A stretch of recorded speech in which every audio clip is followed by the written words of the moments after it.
All right, so let's continue with primary adrenal insufficiency, also known as Addison disease, which is a rare endocrine disorder that happens when the adrenal gland is not able to produce enough hormones, aldosterone and cortisol.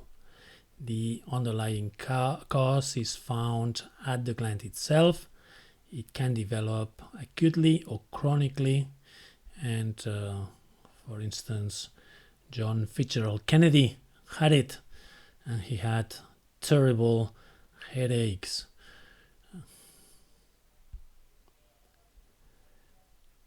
Well, you already know that from previous slides that the adrenal cortex has 3 layers, and that the outer zone, the zona glomerulosa, produces aldosterone that has an important actions in electrolyte control and water balance.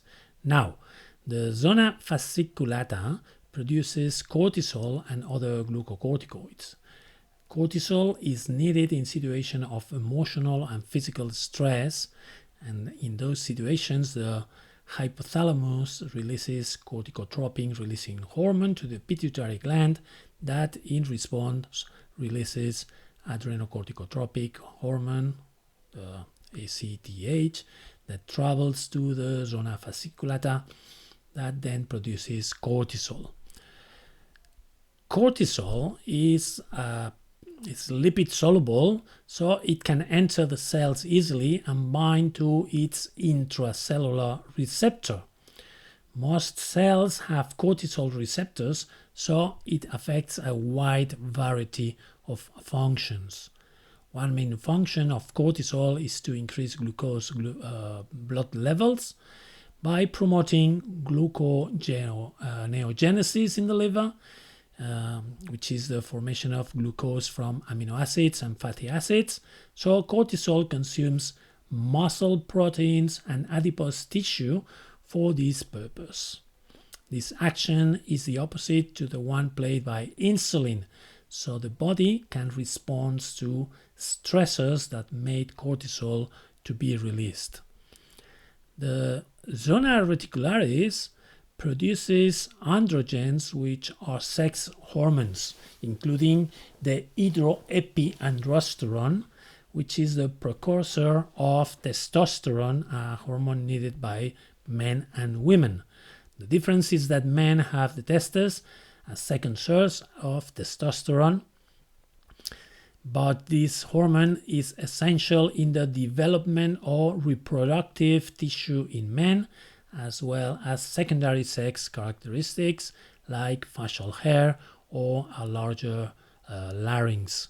In women, testosterone is responsible for the growth spurt during development and underarm and pubic hair during puberty, as well as increased sex drive during adulthood.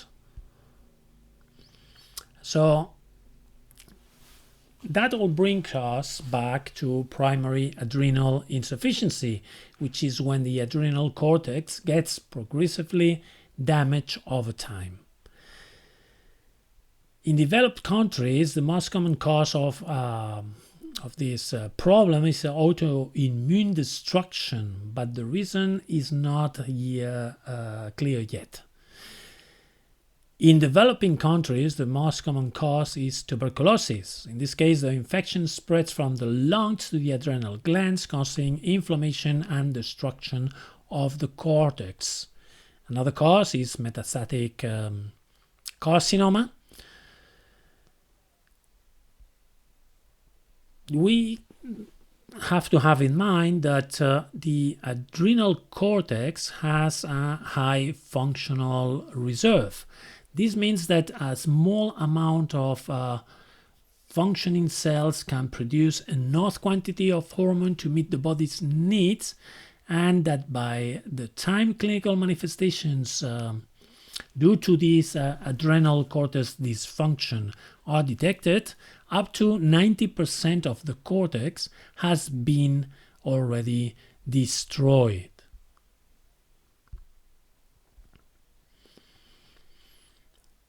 About the symptoms, they will depend on which layer of the cortex is being affected. When the zona glomerulosa is destroyed, aldosterone levels fall. This leads to hyperkalemia, hyponatremia, and since water moves out of the vessels, hypovolemia. Also, since little protons are lost, they accumulate, resulting in metabolic acidosis. These patients will have cravings for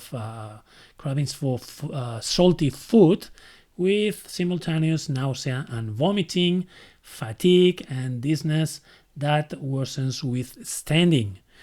Also, the pituitary gland will become overactive since cortisol has a negative feedback effect over the pituitary. So it ends producing pro-OP melanocortin, which is a precursor of adrenocorticotropic hormone, but in turns to be it is also a precursor of melanocyte stimulating hormone. So these patients turn quite tan or have hyperpigmentation of the skin, especially in sunlight exposed areas like the knees, the elbows, the hands. In some extreme cases of primary adrenal insufficiency, the zona reticularis can be affected as well, and these will affect the levels of androgens that can fall a lot. These changes do not affect males too much because the testes are the major source, but women can lose their armpit and pubic hair, as well as have a reduced sex drive. Alright, so this is a drawing from the internet showing a summary of what can you find when these adrenal glands are affected. Okay, you also have the effects of an adrenal crisis. This is when you lose the hormones of the adrenal gland too fast. Okay, so oftentimes the slowly progressive chronic symptoms of primary adrenal insufficiency are missed or ignored until a major stressor like a serious injury, surgery, or infection suddenly causes the symptoms to become really severe. In other words, the body has a sudden increased need for aldosterone and cortisol, and the failing adrenal cortex simply can't deliver enough. This is known as Addisonian crisis or acute primary adrenal insufficiency. This usually happens when the majority of the zona glomerulosa and the fasciculate zona are destroyed. It can cause sudden pain of the low back, important for you, abdomen or legs as well. So this the key thing is that it's a sudden pain, all right? And this is combined with severe vomiting and diarrhea, followed by the iteration, of course, and hypotension and loss of consciousness. If left untreated, an Addisonian crisis can be fatal. This crisis can also arise from what is known as the Waterhouse-Friderichsen syndrome, which is when a sudden increase in blood pressure causes the blood vessels in the adrenal cortex to rupture, filling up the adrenal glands with blood and causing tissue ischemia and adrenal gland failure.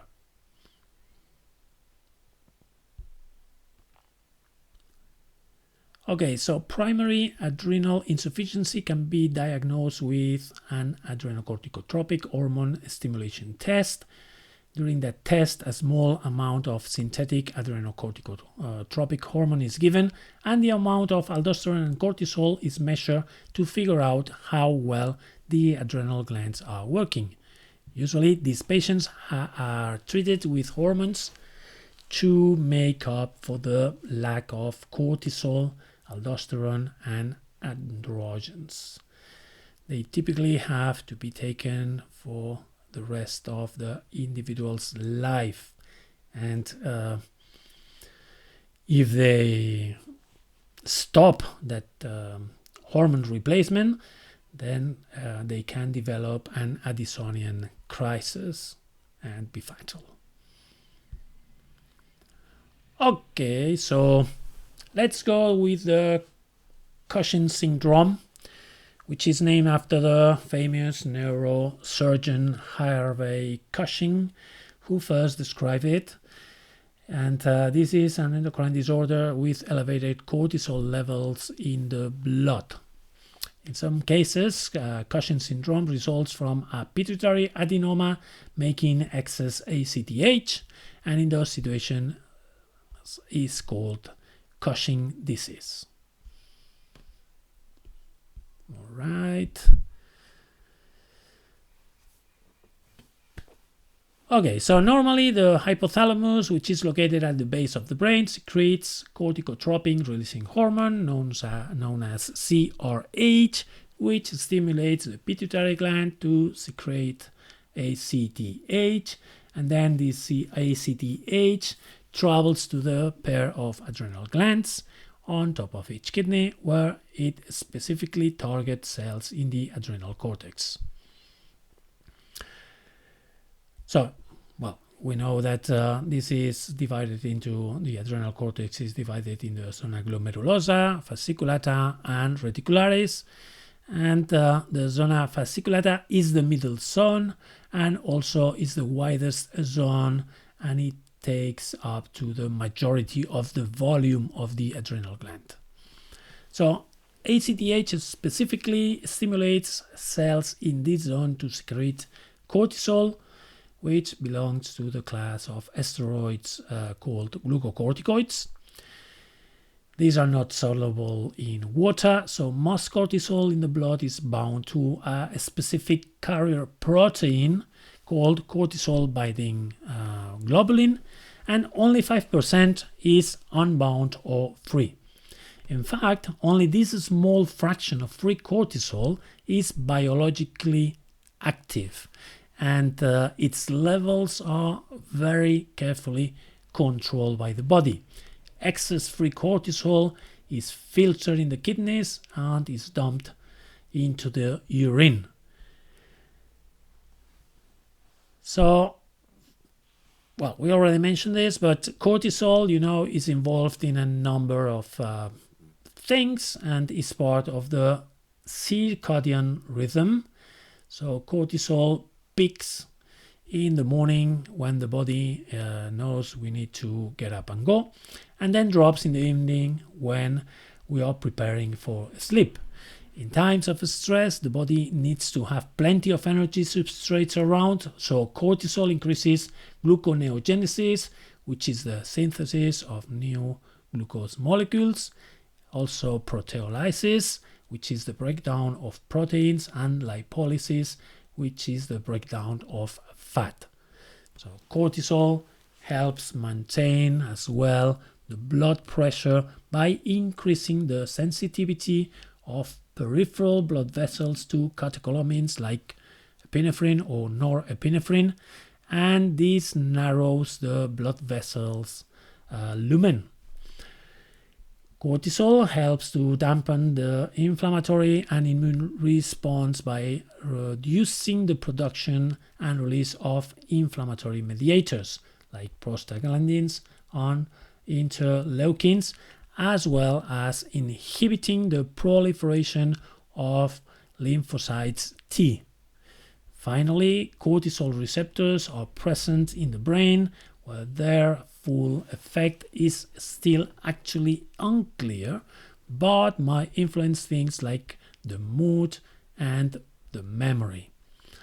For all these to work properly, the levels of free cortisol have to stay within the normal range. To do that, the body uses negative feedback which means that high levels of cortisol tell the hypothalamus and the pituitary glands to decrease their secretion of CRH and ACTH. Less CRH also tells the pituitary to make less ACTH, so the pituitary ends up having two reasons not to make ACTH. With less ACTH floating around, the zona fasciculata gets less stimulation to make cortisol, and eventually cortisol levels go back down to normal range again. So, in Cushing syndrome, cortisol levels are constantly higher than normal, so its effects are exaggerated. So excess cortisol leads to severe muscle, bone, and skin breakdown, which are the major protein stores of the body, and it also leads to elevated blood glucose levels, and that leads to high insulin levels. You know, insulin, among its many actions, targets adipocytes around the waist and buttocks. In those cells, the insulin activates lipoprotein lipase, which is an enzyme that helps those adipocytes to accumulate more fat molecules. The result is central obesity. In addition to these many actions, high cortisol levels cause hypertension for two reasons. First, they amplify the effect of catecholamines on blood vessels, but secondly, cortisol starts cross-reacting with mineralocorticoids receptors, which normally only binds a related steroid hormone.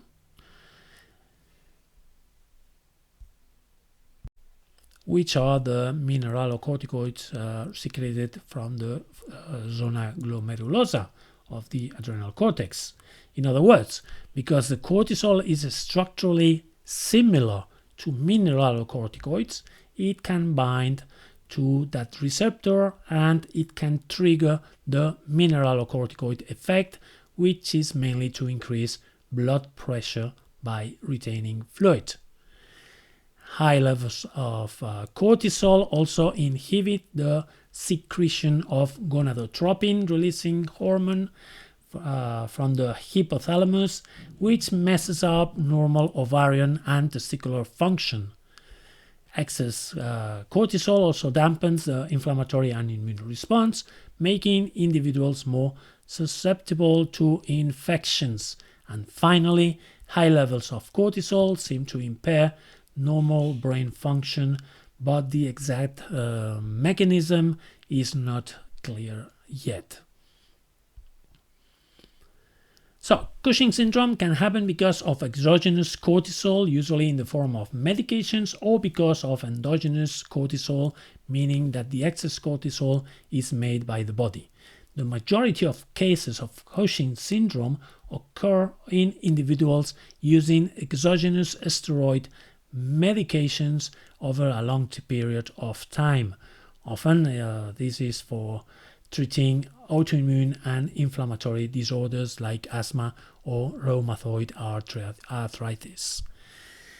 That's because the molecular structure of exogenous steroid medications is similar to the cortisol, and they mimic its actions on various tissues. In fact, exogenous steroid medications can also cause negative feedback on the hypothalamus and the pituitary gland, and this causes decreases in CRH and ACTH delivery, which in turn shuts down the cortisol production from the zona fasciculata.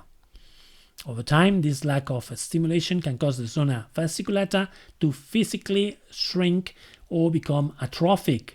Since that's the widest part of the adrenal cortex, it can have a measurable effect on the overall size of the adrenal gland. And it can be detected with imaging techniques. Even though this results in less endogenous cortisol production, it still doesn't quite compensate for the huge levels of exogenous cortisol, and that causes Cushing syndrome to develop. In addition to taking exogenous steroid medications, Cushing syndrome can also result from increased levels of endogenous cortisol. The most common reason for that is excess ACTH. And the leading cause of that is pituitary adenoma, which is a benign tumor of that gland. And this specific condition is called Cushing disease. The exact reason for the development of this sort of benign tumor is not known, but unlike a malignant tumor, the cells don't invade neighboring tissues or spread to other parts of the body.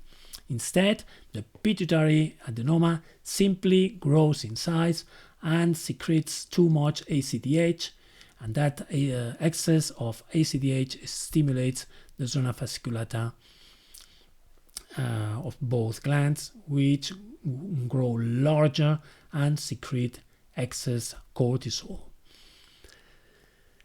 Apart from the pituitary adenomas, there are ectopic sources of ACTH like small cell lung cancer, and in these cases the excess of ACTH is coming from somewhere other than the pituitary. Yet another cause, common cause of endogenous Cushing syndrome, tumors of the adrenal glands that make excess cortisol, like adrenal adenomas, which are benign tumors, and adrenal carcinomas, which are malignant tumors. In both, the cells of the zona fasciculata within the adrenal cortex start dividing abnormally and secrete excess cortisol. And as before, the excess cortisol provides negative feedback to the hypothalamus and the pituitary gland, suppressing CRH and ACTH. Although this doesn't have any effect on the zona fasciculata of the involved adrenal gland, since the neoplastic cells are autonomous, meaning that they have grown independently from any stimulatory signals, the zona fasciculata of the involved normal adrenal gland shrinks and produces less than the standard amount of cortisol. The net result, though, is still abnormally high levels of cortisol, and that causes Cushing syndrome to develop. So, regardless of the cause, the symptoms of Cushing syndrome are directly related to the effects of excess cortisol on its various target tissues, resulting from the increased breakdown of most types of tissue. The individual presents with muscle wasting and thin extremities, skin thinning, easy bruising, and abdominal stria or lines in the abdomen, as well as fractures due to osteoporosis or brittle bones. At the same time, there's fat redistribution, so classic findings include a round full moon face, a buffalo hump, which is a fatty hump on the upper back, and truncal obesity, where fat gathers around the abdomen and trunk rather than in the limbs. Finally, excess cortisol causes hyperglycemia that can progress to diabetes mellitus, hypertension, along with a high risk of cardiovascular disease, as well as increased vulnerability to infections, poor wound healing, amenorrhea or absent menstrual bleeding, and psychiatric or mental disturbances. The diagnosis of Cushing syndrome is initially based on measuring the free cortisol during 24 hours in a urine sample in order to assess the total amount of cortisol excreted. And also there is an alternative, which is blood or saliva test late at night that can help check if there's a normal daily rise and fall of cortisol levels. Also, low ACTH levels can be seen in adrenal adenomas and carcinomas, whereas high ACTH levels can be seen in Cushing disease and ectopic ACTH production. This is seen through a blood test. After all that, imaging can be used, an MRI of the pituitary gland in the case of Cushing disease, or a CT scan of the adrenal glands when the adrenal pathology is suspected, or a CT of the chest, abdomen, or pelvis if there seems to be an ectopic site of ACTH production. About treatment, Cushing syndrome depends on the underlying cause. If it's due to exogenous medications, then the offending drug is gradually decreased and eventually stopped if possible. It is important not to stop that medication suddenly, because that can cause an adrenal crisis, which is life-threatening. And that's because the adrenal glands may be atrophied, and may need months to recover fully. And during that time, the body needs to get some exogenous steroids to function normally. If Cushing syndrome is due to a pituitary adenoma, like in Cushing disease, then surgical excision of the adenoma may be needed, and the alternative are medications such as adrenal steroid inhibitor like ketoconazole and metirapone can be helpful, especially for cases of ectopic ACTH production, or also in adrenal carcinomas that have already spread. Okay, a quite long lecture today, but this is all. Bye now.